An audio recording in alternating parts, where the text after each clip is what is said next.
and had to get on another plane to get to my destination. But I was talking to a person in Bowie who is a stunt pilot of all things.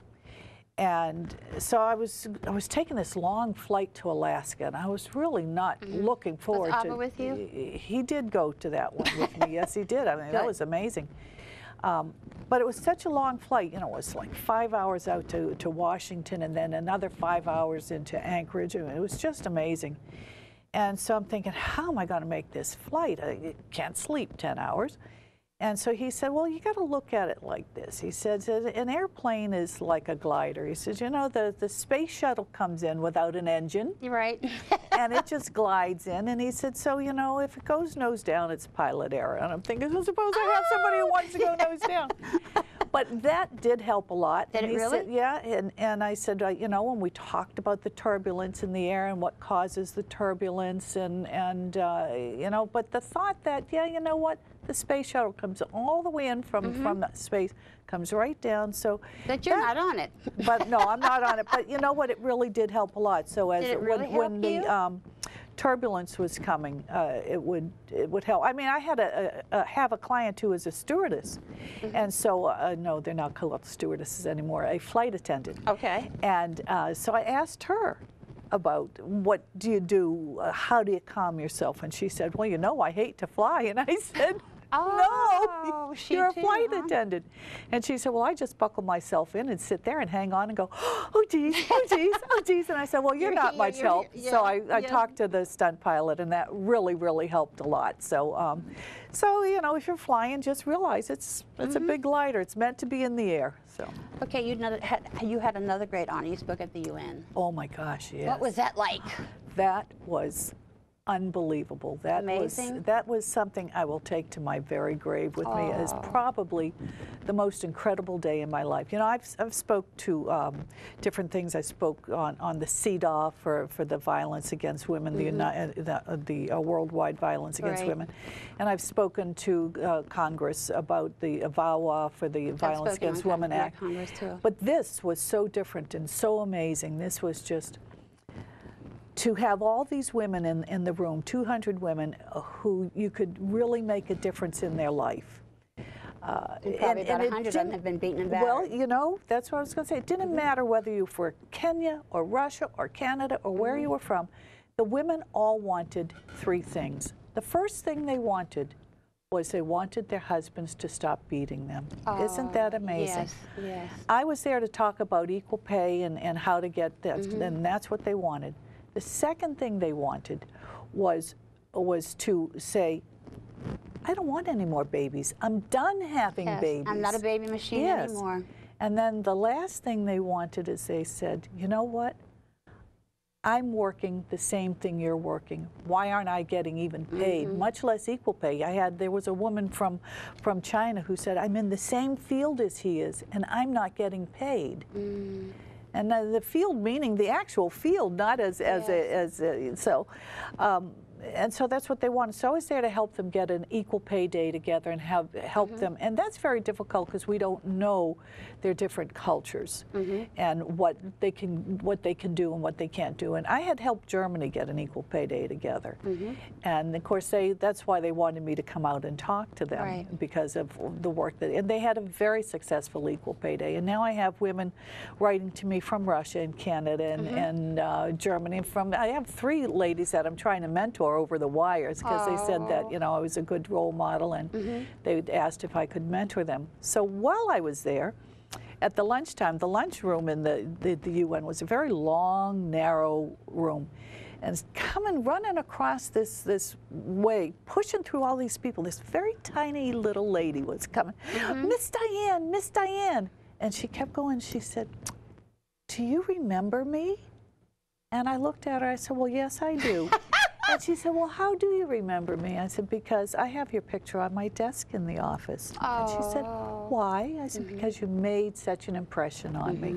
This was a young lady who was from one of the Muslim countries, and she wore the scarf and all. And so I wanted to ask her, I wanted to find out about it. I wanted to find out, does it make you feel good? Is it a religious thing? Is it, you know, do your husbands want you to wear it? Do they have to wear it? Do they have to wear it? I wanted to find out about this. And so she was telling me, and I said, well, you know, when you're in the United States, you don't have to wear that unless, of course, your husband would get mad and he would, you know, do something. So that was the year before. I had been teaching a class, and she was in the class when I was talking to her about it. So here she comes running across there, seeing if I remember her from a year later. She'd cut her hair, and she didn't have a scarf on. And she said, I feel so free. And I thought, oh my gosh. So she had freedom at last. To be able to offer somebody that kind of freedom to bear your hair. And she says, and my husband loves it.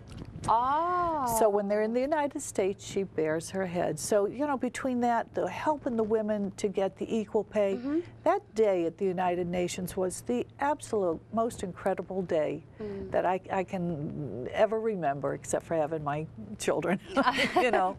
I felt like that when I went to London and worked with Stedman Graham. Yeah, yeah. I had 6 of the most glorious days. I never called home Diane. I told David, I said, if anything's wrong, I'll call, but otherwise don't call me, and I'll not call you. But it was just so wonderful to see how the women in London are dealing with the abuse as well. Yeah, and, yeah. They're just like little shadows, so much of them. They're just like, kind of like this, you know, their head down. So right away you can pick them out. You can pick them out in I can pick them out in the stores, the grocery stores, the Walmart, anywhere I can pick out a battered woman. Sure you can. It's just an amazing thing. Well, because you've worked with them for so long, and there's all the postures and yes. I also want to mention too, you worked very hard and you were very sick for what, 54 days you lost your voice. Yes. And I don't know, every time I tried to, yes, can't talk. And I was so damn worried about you. I was worried too, but I didn't want to tell anybody I was worried. But Ike Trouth, you know, the councilman who sits beside me, bless his heart. But every week you were there, even though you could not talk. He was my interpreter. Bless his heart, I would write things down, and he would pick it up and he'd say, my councilwoman beside me would like to say, and he got so that he could actually know what I was thinking and finish sentences and so. But see, that's persistence. Well, but you know, that's good teamwork too. You were doing what you loved too, but I mean, you still went even though you were ill. Well, yeah. Tell me about what you're getting ready to get into right now. This is. Because I'm going to see if I can help you with it. This is fantastic, and I think you may be able to. There's a program that we're doing. It's called Women Joining Forces, and this is a program that helps women transition from the military into civilian life. When they're free. We are the only non-governmental organization that are working with the women vets. So there's a program here that teaches so much. It teaches the interviewing skills and job hunting, and I mean it's a probably a weekend event that you would take for this. Like a workshop for the Like weekend? a workshop for the weekend. It's a phenomenal event. The other that I'm working on is, and this is brand new, and this is what I want to take to the veterans associations. It's called Dear Jane. And it's for the veterans to help other veterans, for the women veterans to help other veterans. When they're once released and back home? Well, a woman, when even before they get back home, they don't know they're a vet. They never consider themselves a vet. The men are vets, but the women aren't. For some reason or other, it doesn't get into their head that, yes, you're a vet once you're in the military. Well, they've probably been programmed. I'm a woman, I'm a wife, I'm a mother, I'm a homemaker, you know? So the Dear Jane is a letter writing campaign where we want women vets to write to someone who's getting ready to transition, and we hook them up with that vet. Good. And tell them what they were looking at, the different things they faced when they got out, and how they maybe finished their schooling, and how they went after a job. And we're only asking for a little thing, 300 words, if you can't think of a whole lot to write, and then eventually you'll open up and learn more. But this is a wonderful way to help the female vets. But and then you were telling me too, Diane, one of the ladies has no hands. Oh, no arms. She lost her arms just above her elbows. She came back and her whole thing was, how am I supposed to hold my babies? Oh. Well, that's unbelievably tragic, and she took the program that the Women Joining Forces program, which really gave her some good self-esteem. Now the program, is that self-help to build you up, or does that tell you how to go on with your life after you have lost limbs? Yes and yes. Yes and yes. Okay, got two yeses. Good. And the thing is that the government now, see, with the men, they would hook them up with hooks and different things, not pretty, but, you know, and now that the women are losing limbs the same way, they're trying to come with better looking prostheses.